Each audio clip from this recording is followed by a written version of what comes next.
OFW, tulong. Napakababa ng tingin ng iba sa pagiging katulong sa ibang bansa. May iba na nagsasabi na kaya tayo napadpad dito kasi wala tayong pinag-aralan. Medyo masakit sa tenga, lalo't yung nagsabi sa atin ay nagtapos ng college at may trabaho sa Pinas. Pero take note, hindi lahat ng katulong dito sa ibang bansa ay walang pinag-aralan. Maraming nagtapos sa kani-kanilang course pero ito ang pinili nila na trabaho. Bakit? Kasi masapat ang sahod. Ang mga katulad kong OFW hindi dapat minamaliit ng kung sino man na may magandang trabaho dyan sa Pinas. May pinag-aralan kayo, dapat alam nyo kung ano ang halaga namin sa bansa.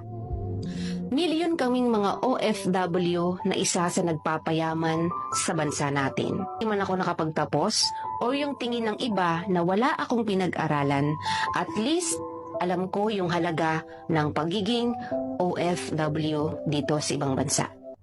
Real talk, minsan pag nagpo-post yung mga OFW o katulong na katulad ko ng mga gamit na nabili nila or kung ano-ano pa, hindi talaga may iwasan na may magsabi na, mayabang, alam naman nakatulong lang. Serve naming ipagmayabang kung ano ang meron kami.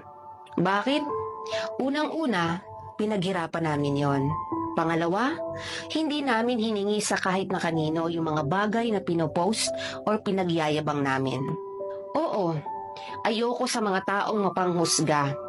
May pinag-aralan ka nga, pero wala kang karapatang manghusga ng ibang tao.